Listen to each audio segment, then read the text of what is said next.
Ok, graça e paz, amados irmãos.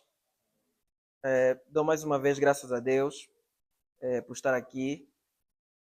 E antes de qualquer coisa, eu gostaria que nós orássemos.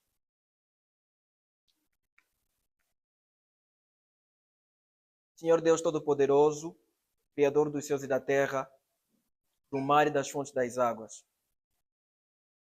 Senhor, louvado seja o teu nome, por mais uma vez, em Cristo Jesus, permitires com que ficássemos congregados aqui para reverenciar e homenagear o teu nome.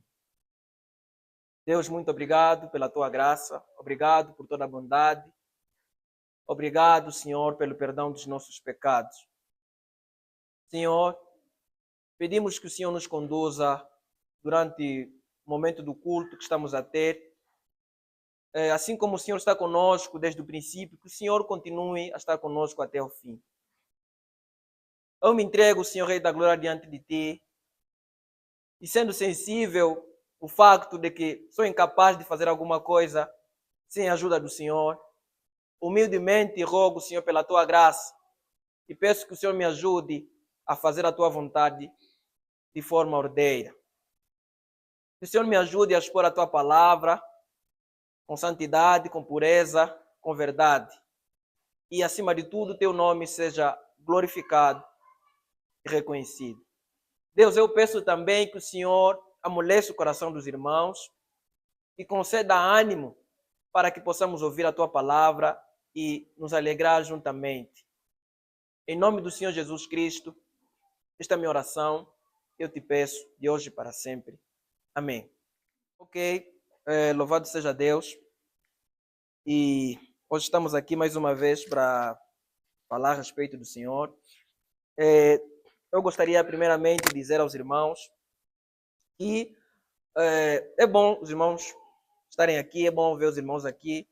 E gostaria de dizer que eu gostaria que a nossa vida não se limitasse simplesmente quando nós estamos congregados para glorificar ao Senhor, que a nossa consciência de santidade, que a nossa consciência de obediência não se limitasse simplesmente quando estamos aqui entre os santos, mas que a nossa consciência permaneça a mesma até quando nós saímos deste lugar, permaneça no mesmo sentido, permaneça na mesma direção, porque há aqueles casos, e isso às vezes aconteceu, ou já pode acontecer, ou já aconteceu muitas vezes com alguns irmãos, que no culto o irmão estava de um outro jeito, sentia de um outro jeito, mas ao decorrer da semana a sua vida volta no mesmo ciclo que estava, volta em fraqueza, volta em falta de alegria, ânimo, santidade, e depois no domingo volta a mesma coisa, sente novamente alegre, sente edificado, mas ao longo da semana volta novamente no mesmo ciclo. Dizer aos irmãos que esse não é o padrão bíblico da vida cristã, não é o padrão bíblico que nós, os crentes, precisamos ou devemos ter. As Escrituras nos exortam a sermos santos e a obedecer a Deus em todos os momentos, tanto nos momentos do culto, como nos momentos que nós estamos fora do culto solene, estamos em nossas casas, no trabalho, em qualquer lugar, nós somos chamados a andar em santidade e pureza.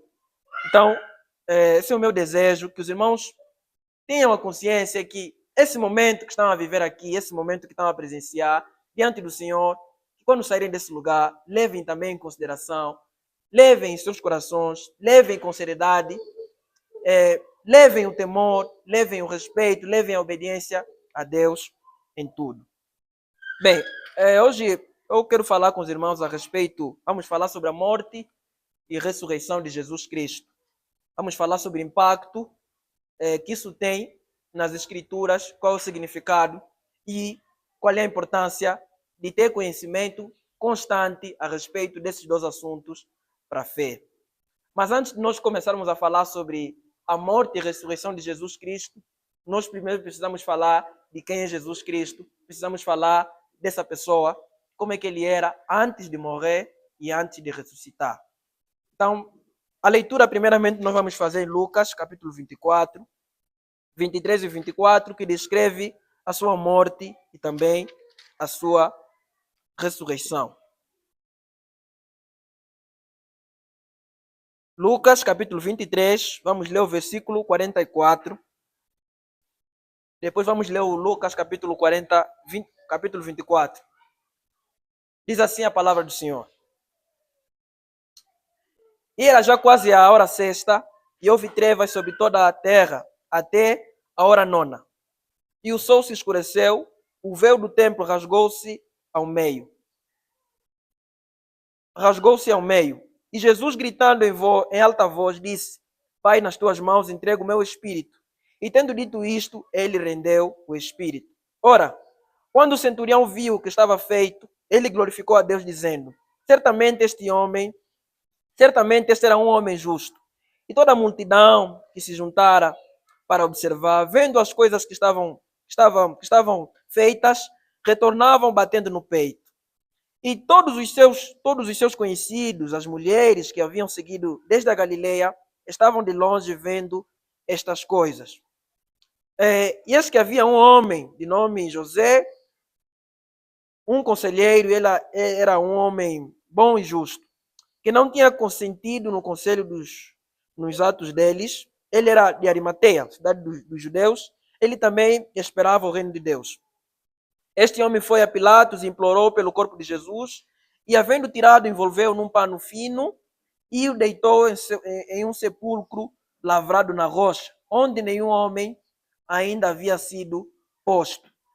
E era dia da separação, e aí começaram o sábado. E as mulheres que tinham vindo com ele da Galileia o seguiram também, e viram o sepulcro e como foi posto o seu corpo. E elas, retornando, prepararam especiarias, ungüentos, e no mesmo dia do sábado repousaram, conforme o mandamento. Ora, no primeiro dia da semana, muito cedo de manhã, elas foram ao sepulcro levando especiarias que tinham preparado e algumas outras coisas. Elas acharam uma pedra do sepulcro.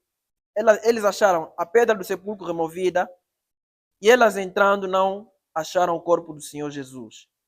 E aconteceu que, estando elas muito perplexas a esse respeito, eis que pararam junto delas dois homens com vestes resplandecentes, e, estando elas com medo, abaixando as suas faces, pararam ao chão, e eles lhes disse: Por que procurais o vivo dentre os mortos? Ele não está aqui, mas está ressuscitado. Lembrai-vos como ele vos falou, estando na Galileia. Amém, irmãos? Os irmãos podem sentar para não cansá-los, enquanto que eu vou continuar aqui com a leitura. Ok. Ele não está aqui, mas está ressuscitado. Lembrai-vos como ele vos falou, estando ainda na Galileia, dizendo: O Filho do Homem deve ser entregue nas mãos dos pecadores, ser crucificado e ao terceiro dia ressuscitar. E elas lembraram-se das suas palavras. Retornando do sepulcro, contaram todas as coisas aos 11 e todos os demais. Estas eram Maria Madalena e Joana e Maria, mãe de Tiago, e outras mulheres que estavam com elas, que contaram estas coisas aos apóstolos. E as palavras delas lhes pareciam contos infundáveis, eles não acreditavam nelas. Então Pedro, levantando-se, correu para o sepulcro, e abaixando-se viu panos de linho ali posto. Retirou-se, admirando consigo mesmo. Vou ler também o versículo 36. E enquanto eles falavam isso, a propósito, Jesus ficou no meio deles e disse-lhes: Pai seja convosco. Mas eles, espantados e atemorizados, pensavam estar vendo um espírito. E ele lhes disse: Por que estáis perturbados? E por que surgem pensamentos em vossos corações? Olhai as minhas mãos e os meus pés, que sou mesmo eu. Tocai-me, vede, porque um espírito não tem carne nem osso, como vedes que eu tenho. Falando isso, ele mostrou-lhes suas mãos e os seus pés, e eles, ainda não crendo, por causa da alegria e admiração. E disse-lhes: Tendes aqui algo de comer? Então eles deram-lhe um pedaço de um peixe assado e um favo de mel. E ele tomou e comeu diante deles. E ele disse-lhes: Estas são as palavras que eu vos falei, estando ainda convosco, que era necessário que se cumprisse todas as coisas que foram escritas a respeito de mim na lei de Moisés e nos profetas e nos salmos. Então ele abriu-lhes o entendimento para que eles pudessem compreender as escrituras. E disse-lhes: Assim está escrito: assim convia que o Cristo sofresse e ressuscitasse dos mortos no terceiro dia. E que em seu nome se apregoasse o arrependimento e remissão dos pecados a todas as nações, começando por Jerusalém. Ok, até aqui é suficiente para nós conseguir compreender, de facto, a descrição de Lucas a respeito da ressurreição de Jesus Cristo. Então, o nosso tema praticamente vai se centrar nesse episódio da morte de Jesus Cristo e da sua ressurreição. Mas antes, conforme eu disse, antes de nós falarmos especificamente desses dois pontos, eu gostaria de relembrar aos irmãos ou trazer a consciência de quem era esse homem, Jesus Cristo, antes de ser morto e antes de ressuscitar. Bem, irmãos, segundo as Escrituras, Deus não se reencarnou em Cristo. Existe diferença dessas duas coisas. Por exemplo, os toquistas, os quimbanguistas, eles acreditam que o Simão Toco, Simão Quimbango, é a reencarnação de Cristo, ou seja, é Cristo no corpo de outra pessoa. A Bíblia ensina que Deus se fez carne, quer dizer, que Deus nasceu. Não se encarnou numa pessoa que já existia.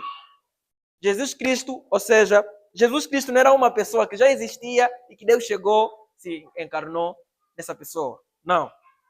Deus se fez carne, conforme o apóstolo João nos falou lá no capítulo 1. Que ele se fez carne e habitou entre os homens. Significando dizer que Jesus Cristo, de facto, nasceu de uma mulher. Jesus Cristo era um homem de nacionalidade judeia. Ele era israelita, nasceu na cidade de Belém, como os irmãos sabem. A Bíblia apresenta que Jesus Cristo era um homem comum, tinha as mesmas paixões que nós, cresceu, passou no mesmo processo de crescimento que nós, teve mãe, como nós sabemos, a Maria, teve pai, José, e cresceu de forma normal e natural. A Bíblia em Lucas ainda descreve que ele crescia em conhecimento e sabedoria. Jesus Cristo era 100% carne, era um homem normal, era uma criança normal também, era uma criança que se babava, era uma criança que chorava, era uma criança que fazia necessidades, que lhe limpavam, tinha um percurso normal enquanto criança, enquanto seu crescimento, como nós temos. Tinha amigos, conviveu com crianças. Jesus Cristo era uma pessoa 100% normal. Mas tem uma coisa curiosa a respeito de Jesus Cristo, que a Bíblia mostra que lhe torna um pouquinho diferente de nós, ou que lhe torna incomum, né, conosco. A Bíblia fala que o nascimento de Jesus Cristo, primeiramente aconteceu de forma milagrosa. Porque para além dele ser 100% homem, a sua forma, ou seja, a forma como ele foi gerado, não foi da regra que nós normalmente somos gerados. A Bíblia fala que ele foi gerado pelo Espírito Santo, ou seja, pelo poder do Espírito Santo. Deus utilizou o poder do Espírito Santo para fazer com que Cristo fosse gerado, né, no ventre da Maria e depois nascer. Isso foi manifestação de poder e milagre, assim como a Bíblia aqui fala mesmo em Lucas, que para Deus nada é impossível. Eu gostaria que nós lêssemos porque faz a coisa diferente ler do que falar. Lucas, o capítulo 1, o versículo 26, onde está essa descrição. Diz assim: E no 6º mês, o anjo Gabriel foi enviado por Deus a uma cidade da Galileia chamada Nazaré, para uma virgem desposada com um homem cujo nome era José, da casa de Davi, e o nome da virgem era Maria. E o anjo se aproximou dela e disse: Salve, tu que és muito favorecida, o Senhor está contigo, bendita és entre as mulheres. E vendo-a, ela ficou perturbada com o que lhe disse, e pôs-se a pensar que tipo de saudação seria essa. E o anjo lhe disse: Não temas, Maria, porque tu achaste graça diante de Deus. Eis que em teu ventre conceberás e darás à luz um filho, e lhe darás o nome de Jesus. Ele será grande e será chamado Filho do Altíssimo, e o Senhor Deus lhe dará o trono de Davi, seu pai. Ele reinará sobre a casa de Jacó para sempre, e o seu reinado não terá fim. Então, disse Maria ao anjo: Como será isso, visto que eu não conheço homem algum? Respondendo o anjo, disse-lhe: o Espírito virá sobre ti, o poder do Altíssimo fará sombra sobre ti. Por isso também o santo nascido de ti será chamado Filho de Deus. Então, esse é o episódio que aconteceu, é o anúncio que o anjo Gabriel fez a Maria, mostrando que o nascimento de Jesus Cristo, a forma como ele foi gerado, não foi da regra normal, como nós somos gerados, que necessariamente deve envolver um homem e uma mulher. O nascimento de Jesus Cristo foi 100% milagre, manifestação do poder de Deus por causa de quem ele era. Era necessário com que ele nascesse assim, por quê? Porque ele tinha que ser perfeito. Esse é um fato importante. Jesus Cristo tinha que ser perfeito. E nascendo de um homem, se Deus se reencarnasse em um homem que já existia, esse homem estaria contaminado com pecado. Logo, não seria um vaso ideal, esse é o termo, para fazer expiação de pecados. Porque é necessário que aquele que vai fazer expiação de pecados não tenha pecados. Então era necessário com que Jesus Cristo nascesse dessa forma, por causa do objetivo que ele tinha.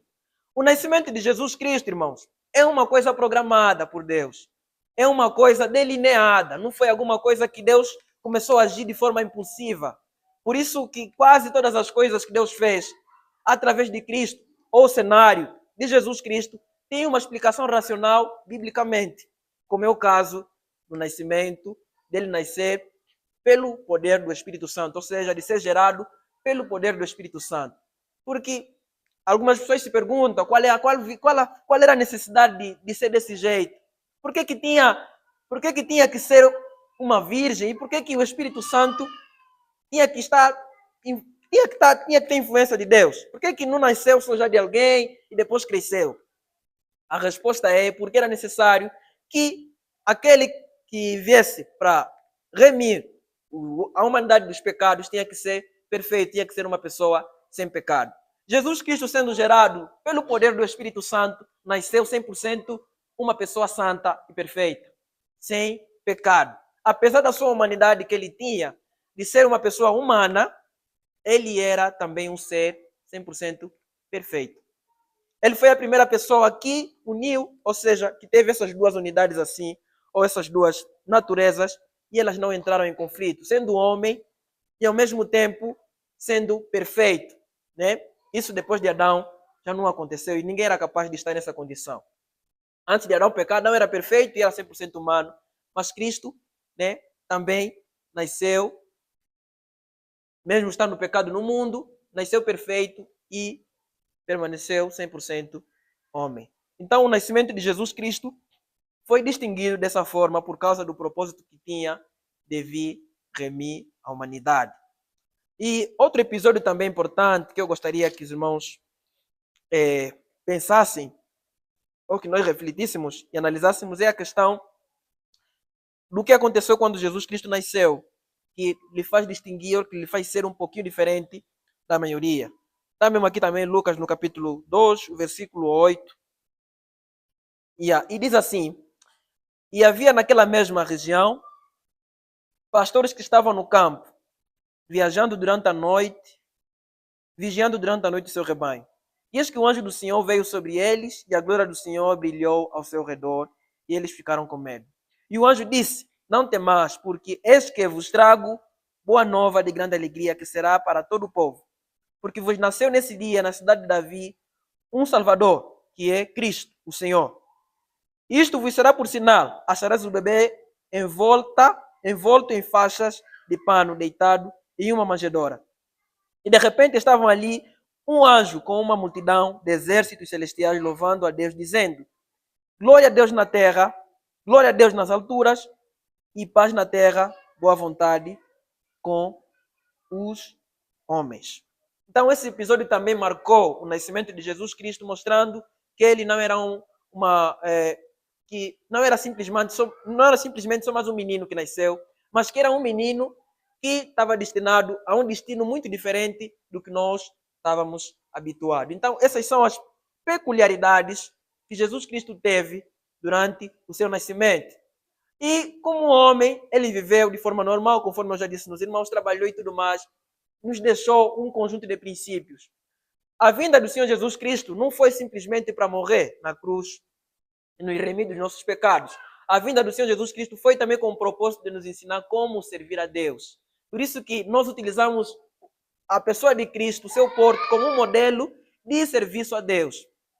Tendo em conta a depravação total e o estado da humanidade decaído, a Bíblia faz descrição que, nos olhos de Deus, que não existia nenhuma justiça entre os homens e que não existia nenhuma capacidade por si só de adorar e de se aproximar da pessoa de Deus.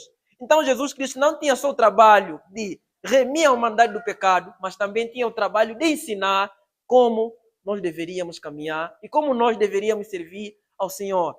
Por isso que em muitos casos, os ensinamentos que Jesus Cristo deu não estavam simplesmente ligados com a salvação, mas também estavam ligados com boa conduta, estavam ligados com bom porto, estavam ligados com santidade, porque ele era a expressão, né? Ele era a expressão da vontade do Senhor. A pessoa de Jesus Cristo expressava a vontade do Senhor, expressava o que devia se fazer e o que não devia se fazer.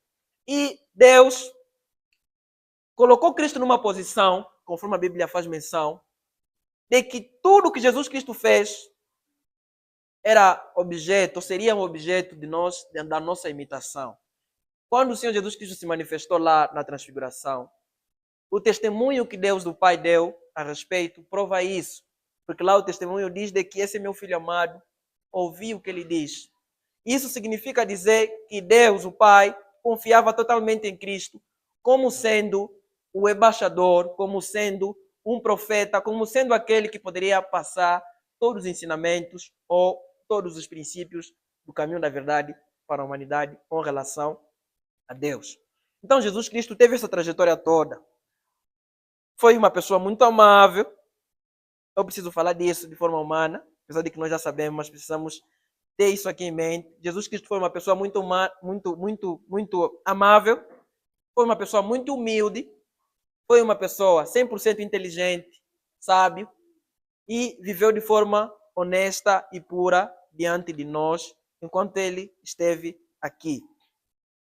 Mas nessa coisa toda bonita, existe um cenário, que é o cenário da morte e da ressurreição.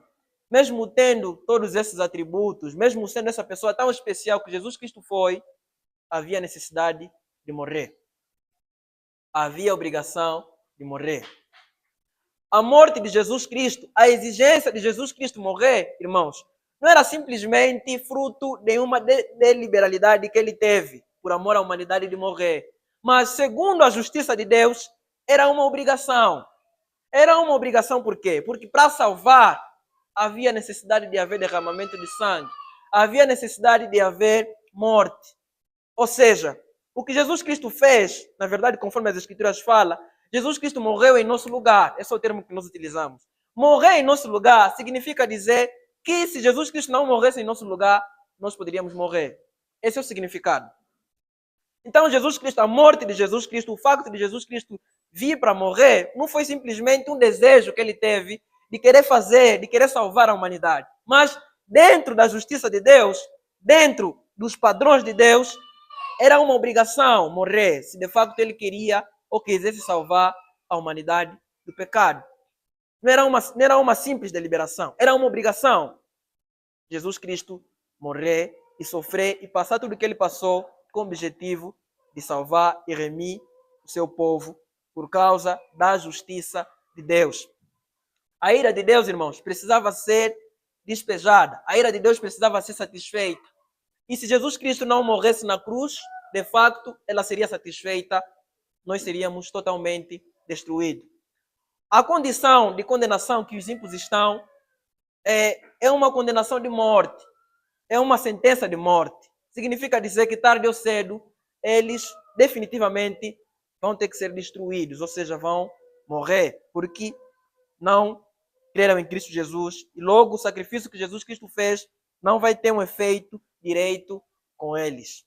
Então temos aqui o cenário de Lucas, conforme eu disse aos irmãos, que narra sobre a morte e ressurreição de Jesus Cristo. Conta um episódio, na verdade é um episódio triste, porque mostra a forma como Jesus Cristo sofreu e que foi de forma tão horrenda e de forma tão profunda, mas ele, em todo caso, suportou tudo isso com o objetivo de remir a humanidade dos nossos pecados. O profeta Isaías faz uma descrição um pouco mais profunda a respeito do que Jesus Cristo poderia passar lá em Isaías 53. Eu gostaria mesmo de ler, porque é importante. Isaías 53, vou ler o versículo 2.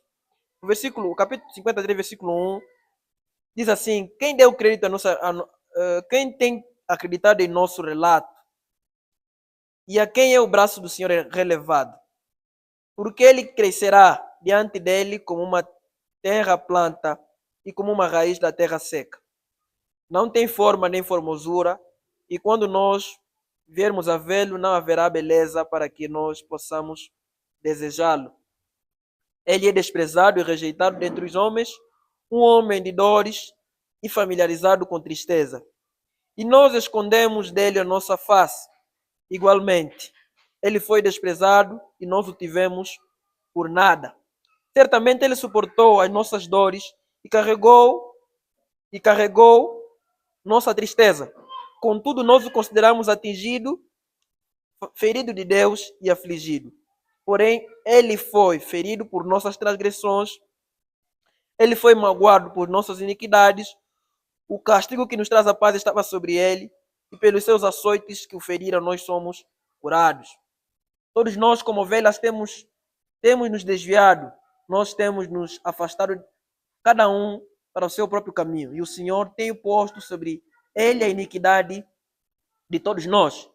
E ele foi oprimido, ele foi afligido, contudo não abriu a sua boca. Ele é trazido como um cordeiro para o matadouro, e como uma ovelha muda perante os seus tosqueadores, está assim, ele não abriu a sua boca. Ele foi tirado da prisão e do juízo. E quem declara a sua geração? Pois, porque ele foi cortado da terra dos viventes, pela transgressão do meu povo, foi ele achado. Ele fez a sua sepultura com o perverso e com o rico em sua morte, porque ele não tinha feito nenhuma violência, nem engano algum estava em sua boca. Contudo, agradou ao Senhor feri-lo e o submeteu ao padecimento. Quando tu vieres a fazer da alma dele uma oferta pelo pecado, ele verá sua descendência. Ele prolongará os seus dias, a vontade do Senhor prosperará nas mãos dele. Irmãos, o profeta Isaías, ele fez questão, ou Deus através do profeta Isaías fez questão de profetizar o cenário da cruz, do sofrimento de Jesus Cristo, mostrando que não foi simplesmente uma morte, que não foi simplesmente um conjunto de açoites, mas era uma aflição que estava mais além simplesmente das feridas que estavam ligadas com a carne. Jesus Cristo, enquanto estava a sofrer, enquanto estava no caminho do martírio, até o seu último suspiro, ele suportou a ira de Deus. Ele carregou todos os nossos pecados e foi destruído, o termo mesmo é esse, foi destruído com prazer por Deus por causa dos nossos pecados. Conforme eu disse aos irmãos, que aqui não era simplesmente uma questão de gostar, era também uma questão de obrigação, era também uma questão de justiça. Deus, na sua justiça, conforme nós sabemos, irmãos, ao julgar o Senhor Jesus Cristo pelos nossos pecados, Deus não exerceu nem sequer 1% de misericórdia para com seu Filho amado. Não exerceu nem sequer 1% de piedade enquanto ele estava a massacrar ou a destruir ou a despejar toda a sua ira em Jesus Cristo. Nenhum homem poderia fazer o papel de Jesus Cristo, porque ninguém poderia conseguir suportar a ira de um Deus, a não ser o próprio Deus. É aqui onde acontece a arquitetura da salvação e a beleza que existe nisso. Só Deus poderia suportar a sua própria ira, e mais ninguém. Jesus Cristo não estava aí simplesmente como alguém que queria padecer, mas também estava aí como alguém que se tornou culpado, como alguém que se tornou criminoso, como alguém que se tornou a pior pessoa do mundo, como alguém que se tornou a pessoa mais pecadora do mundo. Então, Deus o Pai, ao fazer seu julgamento, irmãos, não olhou Jesus Cristo como seu filho, não olhou Jesus Cristo como seu filho amado, olhou Jesus Cristo como aquele que é transgressor da lei, como aquele que perverteu os caminhos de Deus, como aquele que é desobediente à palavra de Deus, como aquele que não obedece a Deus. E Jesus Cristo foi massacrado por tudo isso. Isso justifica o clamor que Jesus Cristo fez, dizendo: Deus meu, por que me desamparaste? Deus de facto desamparou a Cristo, não porque não amava, mas porque Jesus Cristo se fez pecado por nós, conforme disse o apóstolo Paulo, para que nele fôssemos feito justiça de Deus. Então, irmãos, não era uma simples morte, não era um simples martírio. Ele estava a carregar todos os nossos pecados para depois nos conceder remissão. Foi isso que aconteceu. O apóstolo Paulo ainda também dá algumas ênfases a respeito disso. É necessário a gente compreender mesmo de fato, porque a nossa fé está baseada nesse conhecimento. E se nós não tivermos um conhecimento sólido a respeito, a nossa fé também fica debilitada. Está aqui em Romanos, o capítulo 6. O capítulo 6. Não, capítulo 5. O versículo 6. Até o versículo 8. Calhar. Porque estando ainda nós sem força, Cristo a seu tempo morreu pelos ímpios. Pois dificilmente alguém morrerá por um homem justo. Talvez alguém ouse morrer pelo homem bom. Mas Deus demonstra seu amor para conosco, em que, sendo nós ainda pecadores, Cristo morreu por nós. Portanto, muito mais agora, tendo sido justificados pelo seu sangue, nós seremos salvos da ira. Aqui também ainda tem no verso aqui. Temos o Atos, do capítulo 2. Vou ler também o Atos do capítulo 2. O versículo 25. Diz assim. Pedro estava a falar a respeito de Jesus Cristo. Porque Davi fala a respeito dele. Eu vi ao Senhor sempre diante da minha face. Porque ele está à minha destra, para que eu não seja abalado. Pois, por isso seu coração se regozijou e a minha alma exultou. Além disto, a minha carne também repousará na esperança. Porque tu não deixarás a minha alma no inferno, nem permitirás que o teu santo veja a corrupção. Fizeste-me conhecer os caminhos da vida, encher-me-ás de alegria com teu semblante. Homens, irmãos, deixem-me falar-vos francamente do patriarca Davi, que ele morreu e foi sepultado, e o seu sepulcro está entre nós até hoje. Portanto, sendo profeta, sabendo que Deus lhe havia jurado um juramento que do fruto dos seus lombos, segundo a carne, ele levantaria o Cristo para se sentar sobre o seu trono, ele, prevendo isso, falou da ressurreição de Jesus, que a sua alma não foi deixada no inferno, nem a sua carne viu a corrupção. A este Jesus Deus o ressuscitou, do qual todos nós somos testemunhas. Então, a Bíblia faz essa descrição toda a respeito de Jesus, e eu tenho aqui muitos textos, mas não há muita necessidade de abrir. Alguns deles eu vou simplesmente recitar, que fazem menção a respeito da morte de Jesus Cristo. Então, irmãos, Jesus Cristo morreu para a remissão dos nossos pecados. Jesus Cristo morreu para que ele oferecesse sacrifício, para que Deus satisfizesse a sua ira, para que Deus julgasse, condenasse o pecado através de Cristo Jesus, e através de Cristo Jesus também desse a remissão dos pecados. Foi isso que aconteceu. Existem muitos textos, conforme eu disse aos irmãos, que fazem menção a respeito disso. Tem Hebreus, e eu vou ler alguns posteriormente, se calhar. Mas agora eu quero abrir o livro de 1 Coríntios, o capítulo 15, porque aqui fala a respeito da ressurreição. Vamos também falar um pouquinho disso. Falando a respeito da ressurreição. Bem,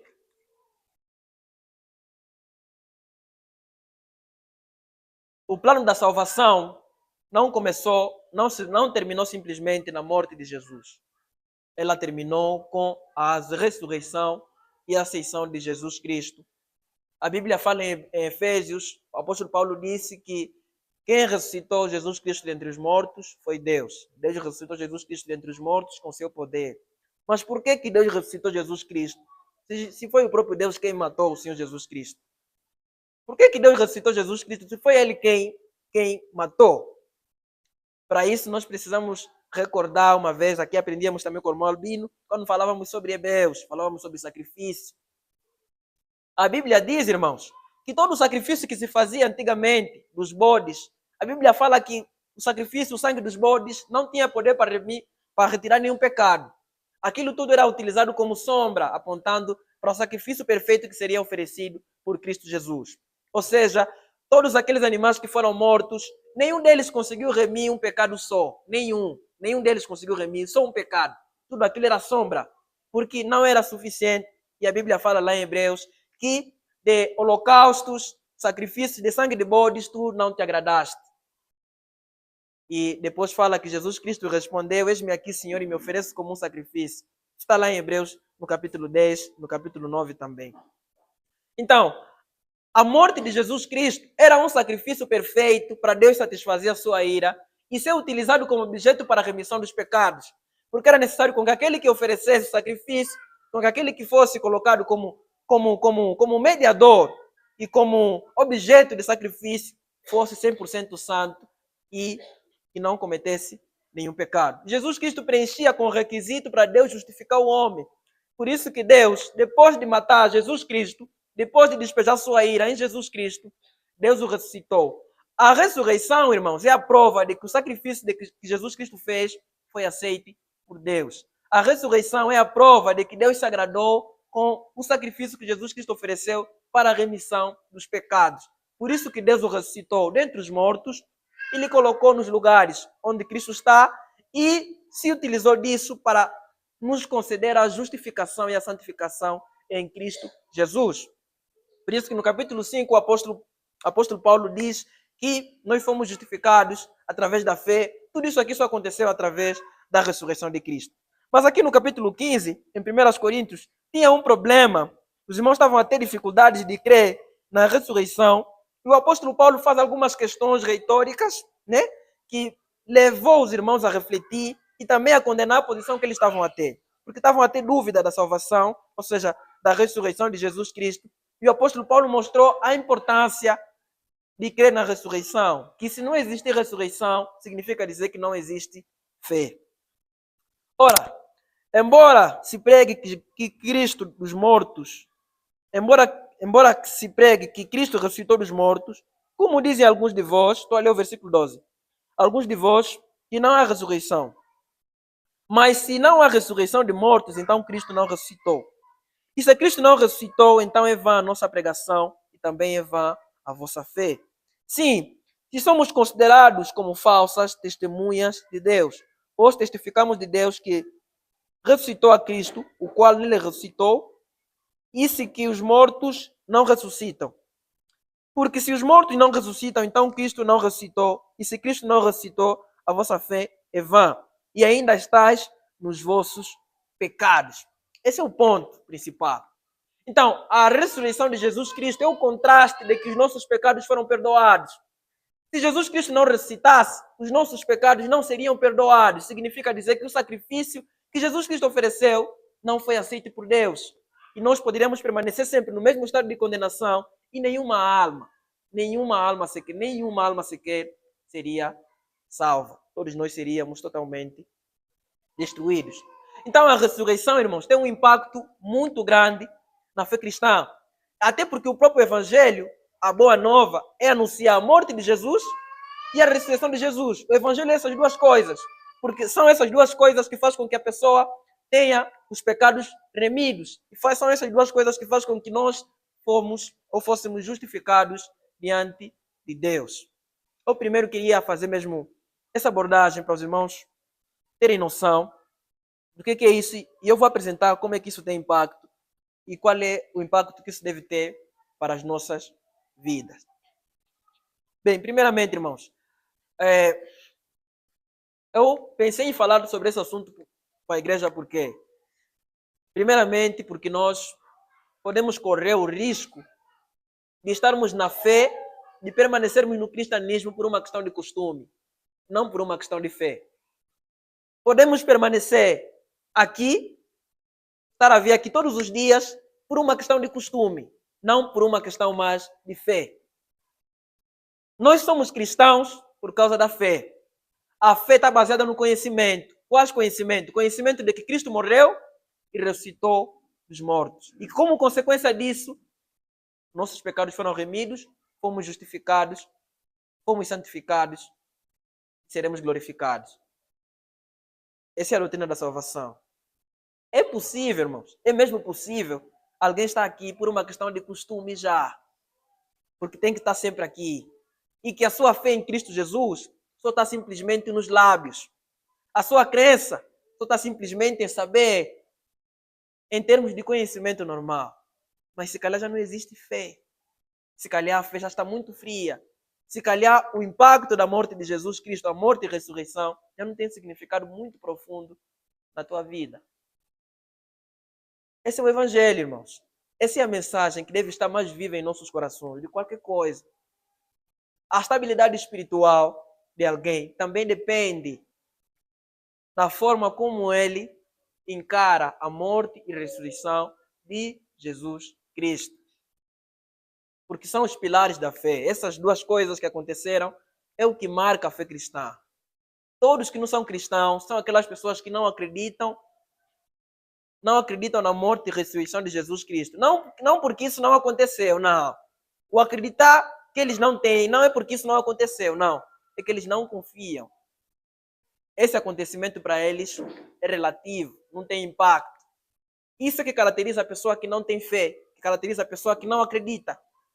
Então, acreditar que isso aconteceu não é isso que a Bíblia fala, quando fala de não crer. Não é acreditar que isso não aconteceu, não. Existem muitas pessoas que acreditam que isso aconteceu. A história prova que Jesus Cristo de fato existiu. Por isso que a nossa história tem estado dividida antes de Cristo e depois de Cristo. Jesus Cristo existiu, isso é um facto. Até a própria ciência comprova isso através da história. Mas isso não é suficiente. Não é esse tipo de crença que a Bíblia fala que traz salvação nos homens. A Bíblia fala de uma crença que está ligada com fé. De uma crença que está ligada com confiança. E através desse episódio todo, nós fomos salvos. Ou seja, nossos pecados foram perdoados. Nós agora temos a salvação em Cristo. A pergunta que eu te faço é: os teus pecados foram perdoados? Você acredita que os teus pecados foram perdoados? Você acredita que está remido nesse momento? Acreditas que se você morrer, vais ir no céu amanhã? De facto, acreditas que Jesus Cristo morreu pelos teus pecados e como consequência disso, foste justificado? Como é que está a tua fé com relação a isso? Como é que está o teu coração com relação à morte e ressurreição de Jesus Cristo? Qual é o significado que a ressurreição tem para ti? O quanto você sabe sobre a ressurreição? Ou simplesmente estás aqui por influência, por um costume, porque alguém te convidou, porque alguém disse que tens que participar? Irmãos, a fé cristã, adorar a Deus, é a coisa mais séria que existe no mundo. Por isso que é uma coisa que nós nunca podemos brincar de adorar e brincar de ser. É a coisa mais séria que existe no mundo. É servir Deus. É servir um Deus. E não estamos a falar de um Deus qualquer. Estamos a falar do Deus Criador dos céus e da terra. Até um certo ponto nós somos privilegiados e até um certo ponto nós estamos no risco. É um privilégio servir a Deus, mas também é bem arriscado. Porque se você servir mal, irmão, estás em mãos lençóis. Se fazeres as coisas com brincadeira, estás em mãos lençóis. Se consideras as coisas de Deus em brincadeira, estás em mãos lençóis. Se levas a vida cristã em brincadeira, estás em mãos lençóis. É como se fosse, irmão, tipo, mais vale até a pessoa que nunca veio aqui na igreja. Mais vale a pessoa que nunca ouviu o evangelho. Mais vale a pessoa que nunca esteve aqui do que você que tem estado aqui sempre. Provas de muita coisa, mas brincas com Deus, brincas com o evangelho, brincas com o reino de Deus. Então, irmão, isso é uma coisa muito séria. Aqui não depende muito do nosso status social, quem é quem, idade. É coisa muito séria. Não estamos a referência aqui, o objetivo, não é servir um outro irmão aqui. Nós todos estamos aqui por causa de Cristo. Mas eu espero que todo mundo mesmo esteja aqui por causa de Cristo, de facto. Porque se a tua motivação é outra, se o teu coração tem outras coisas que não seja Cristo, se não está afeiçoado com Cristo, está afeiçoado com outras coisas, estás num caminho muito perigoso. Mas muito perigoso mesmo.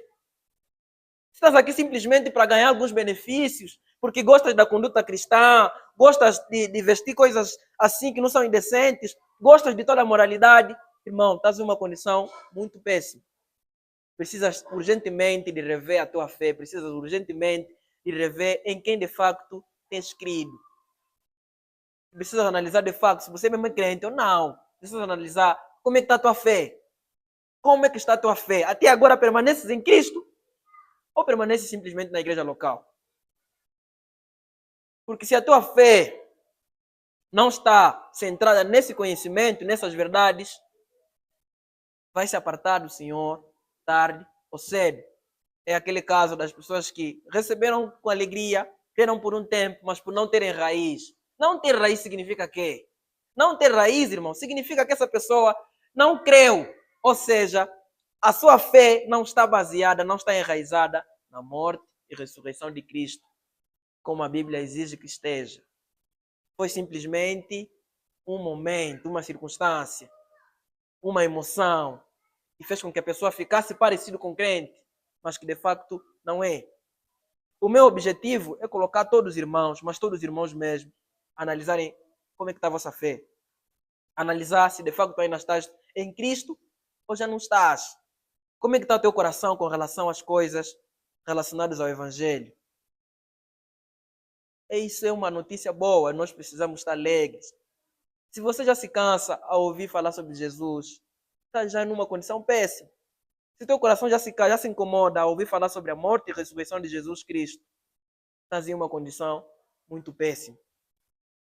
Pode ser que ainda, se calhar, não se desviaste da fé, mas a tua vida espiritual, irmão, não está nada boa. A tua alegria, a tua vida espiritual não está nada boa. Se a morte e a ressurreição de Jesus Cristo, o episódio da cruz, a pessoa de Cristo não tem um impacto significativo na tua vida espiritual não está boa. Precisa ir rever, teu coração não está bom. Porque essa é a coisa que nos motiva a obedecer todos os dias. É a coisa que nos motiva a vir no culto todos os dias. É a pessoa de Jesus Cristo. É Cristo que nos faz estar aqui. É Cristo que nos faz estar a servir a Deus. É Cristo que nos faz fazer tudo. Que nos faz orar, que nos faz ler a Bíblia, que nos faz nos santificar, que nos faz andar em pureza, desejar santidade, fazer a obra do Senhor. É Cristo. Agora, se não é Cristo que te motiva a fazer essas coisas, é quem? Estás a fazer isso por quê? Eu te aconselho a analisar mesmo, mas em analisar mesmo, como é que está a tua vida? Como é que está a tua fé em Cristo Jesus? Como é que está a tua fé em Cristo Jesus? Por que é que você está aqui todos os domingos? Por que é que você está aqui todos os sábados? Por que é que você está aqui todos os cultos? Por quê? Se todo mundo aqui não fosse crente, ficarias com Cristo? Se fosses a única pessoa no mundo, continuarias a servir a Cristo? Qual é o significado que a pessoa, só a pessoa de Jesus Cristo, sem pensar ainda em nós, não pensa ainda no pastor, não pensa na igreja, não pensa nos irmãos, pensa só em Cristo. Só você e Cristo, como é que vocês estão? E outro porém, o bom é que o Senhor Jesus Cristo conhece os nossos corações, conhece os nossos pensamentos. Então, como é que você está com Ele? Porque Ele sabe como é que você está. A pergunta é como é que você está com Ele?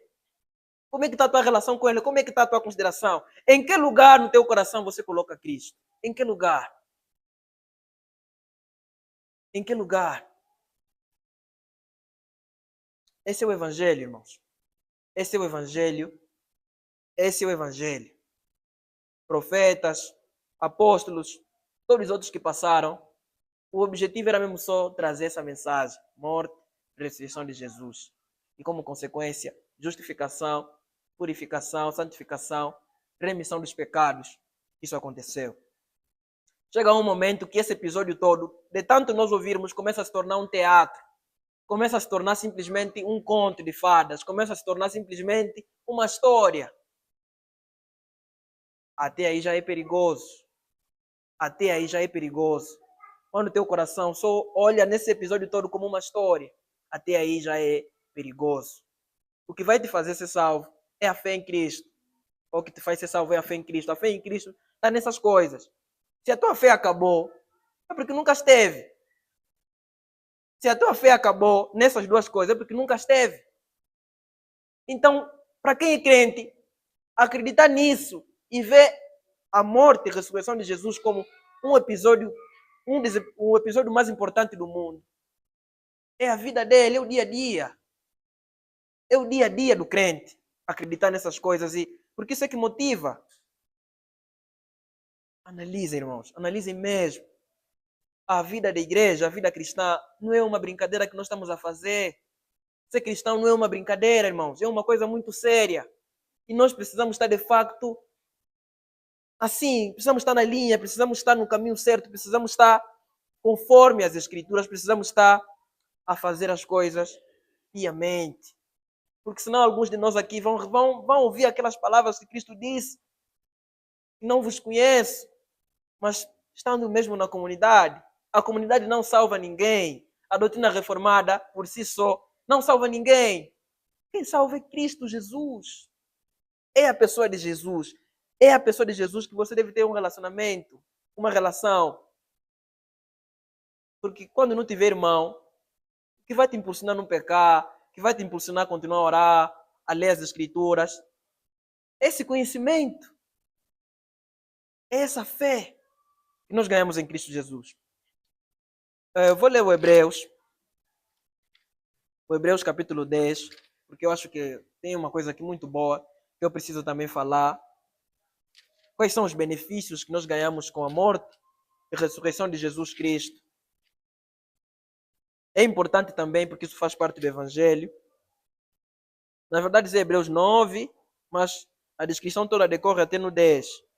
Hebreus 9, versículo 23.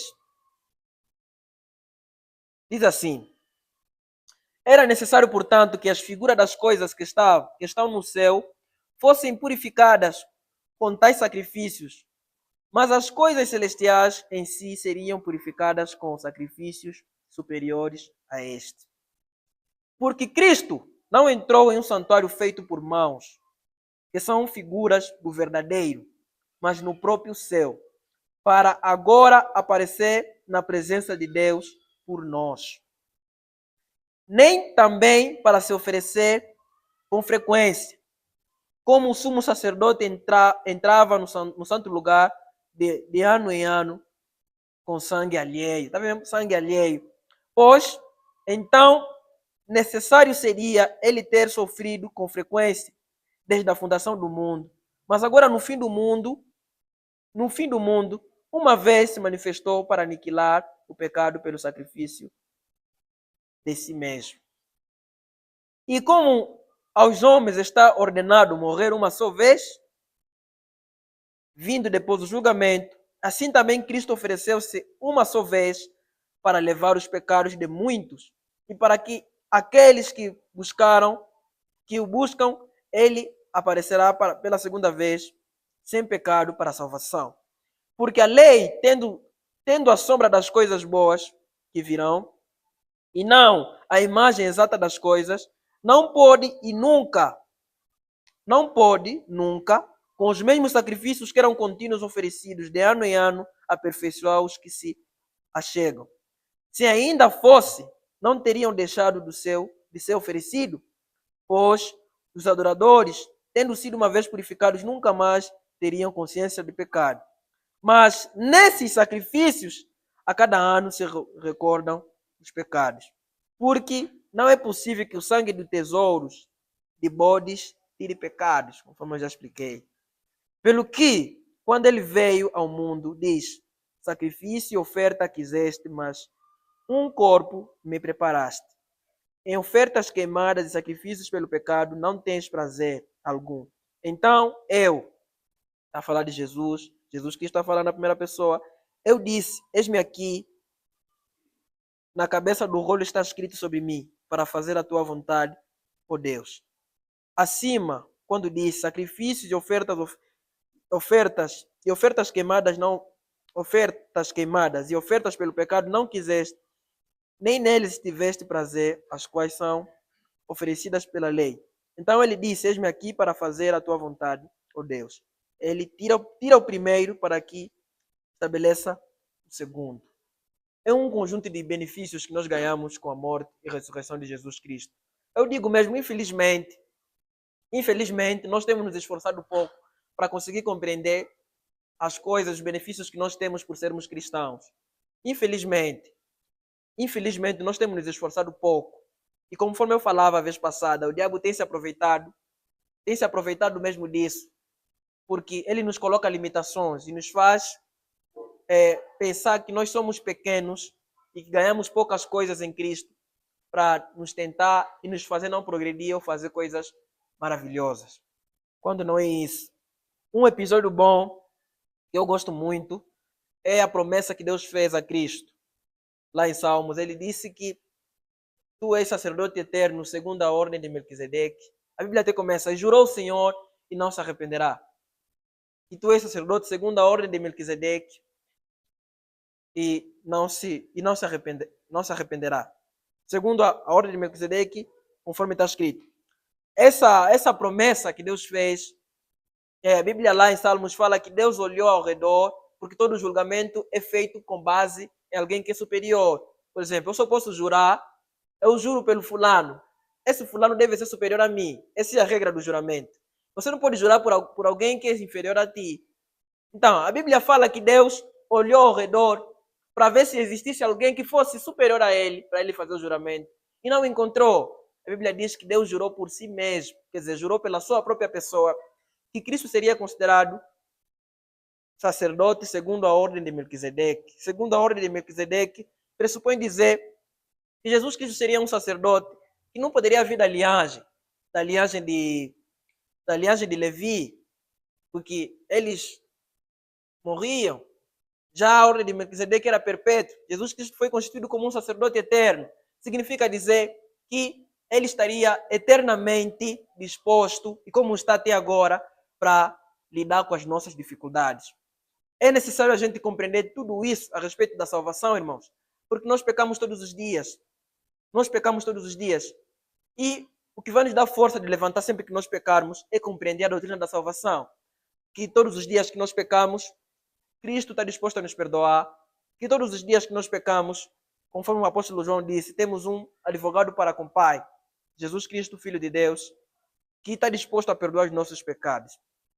Eu quero dizer com isso que nós não precisamos nos ficar receosos de nos achegar diante do Senhor para pedir alguma coisa. Irmãos, nós somos ricos em Cristo Jesus. Está lá em Efésios. Nós fomos abençoados com todas as bênçãos espirituais. Não está a falar que seremos. Já fomos. Toda aquela pessoa que crê em Cristo Jesus foi abençoado com todas as bênçãos espirituais nos lugares celestiais. Significa dizer que tem uma posição diferente. Temos privilégios, temos posições diferentes, até de anjos, porque os anjos nunca foram considerados filhos de Deus. Mas Deus, através de Cristo Jesus, nos adotou. E Cristo Jesus passou a ser o primogênito, em vez de ser mais um unigênito. Hoje Cristo já não é mais o unigênito Filho de Deus. Hoje ele é o primogênito. E nós somos os diversos irmãos, ou o resto dos irmãos. A nossa fé precisa estar centrada na Bíblia, irmãos. A tua fé precisa estar nas Escrituras. Precisas acreditar de facto que Jesus Cristo morreu pelos teus pecados e que ressuscitou para a tua justificação, fora do qual não haverá salvação para ti. Haverá simplesmente condenação para ti, independentemente do tempo que você ficar na comunidade, independentemente das coisas que você já fez na comunidade, que você já ensinou, já exortou, as coisas que você já fez, os bens que você já fez lá fora. Isso não garante salvação nenhuma. Não garante salvação nenhuma. Diante da justiça de Deus, apenas aquele que tiver as vestes de Cristo será justificado. Quem não tiver as vestes de Cristo será condenado. Crer que Jesus Cristo morreu pelos teus pecados e para tua justificação ressuscitou, significa dizer que quando você pecar, não está na tua responsabilidade se perdoar ou apagar o teu pecado. Está na responsabilidade de Cristo. Significa dizer para entrar no céu, não é pelos teus esforços, é pela graça, é pelas obras que Jesus Cristo fez. Então, o que tens que fazer simplesmente é descansar nisso. É descansar e confiar no que Jesus Cristo fez. A salvação é tão simples assim. Você não vai fazer absolutamente nada. Apenas vais confiar em alguém que fez absolutamente tudo. Estás salvo. Só isso. Só isso que precisas fazer. Então, irmãos, era isso que eu queria partilhar com a igreja. Eu queria mesmo partilhar. Achei um assunto muito importante, mas muito importante mesmo, porque senão será um tédio vir aqui todos os dias e as pessoas começarem a ganhar costume simplesmente de vir aqui, sem saber de facto se estão aqui por quê. Como eu disse, irmãos, analisa mesmo, analisa como é que está a tua fé em Jesus. Se calhar já é costume que tu faz estar aqui, já é hábito de ver os irmãos, já cresceram juntos, já estão muito tempo juntos, já criaram aquela intimidade e a fé ficou aí fingida, tá vendo? Criou uma coisa fingida aí de fé que não existe. Porque as pessoas são impactadas, as pessoas se adaptam. Se calhar já se adaptaste, talvez tinhas mesmo fé no princípio, mas agora já não tens mais. Se calhar já não estás em Cristo. Então analisa, irmão, porque é possível algumas pessoas da comunidade irem no inferno. É muito possível. A comunidade não garante, irmãos, salvação plena. Não garante salvação plena. A comunidade não faz isso. A comunidade apenas é o povo de Deus, aquelas pessoas que já são salvas, instrui como as pessoas devem viver. Se sermos negligentes quanto a isso, alguns de nós vão ir no inferno por causa da fé que não tem em Cristo Jesus. E não sei se não sabiam, ou depois ficaram conformados, acharam que já não sabiam. Então, é mais ou menos isso. Eu vou fazer uma pequena oração para terminar. Senhor Deus, muito obrigado pela tua graça. Obrigado por estares a nos ouvir, Senhor. Eu quero agradecer por Senhor me ajudar a testemunhar a respeito de teu Filho Jesus Cristo, a respeito da salvação, a respeito da morte de Jesus, como ele sofreu, de como o Senhor destruiu a Cristo Jesus pelos nossos pecados e como o Senhor o constituiu como nosso Salvador, mesmo ele não fazendo mal algum, tendo uma conduta perfeita, mesmo assim o Senhor o destruiu completamente por causa dos nossos pecados. O Senhor o fez pecado para que nele fôssemos feitos justiça de Deus, conforme falou teu servo Paulo. Obrigado, Senhor, por me ajudar a testemunhar. Sinto-me feliz e alegre no Senhor por testemunhar o Evangelho. Senhor, ajuda-nos a renovar a nossa fé, a analisar, de facto, se ainda estamos em Cristo ou não. Analisar até que ponto nós cremos no sacrifício de Cristo, até que ponto nós acreditamos com todo o nosso coração que Jesus Cristo é o nosso Salvador. E ajuda, Senhor, essa igreja a andar na pureza e a perseverar firmes na fé em Cristo Jesus. Em nome de Jesus Cristo, eu agradeço por tudo. Amém.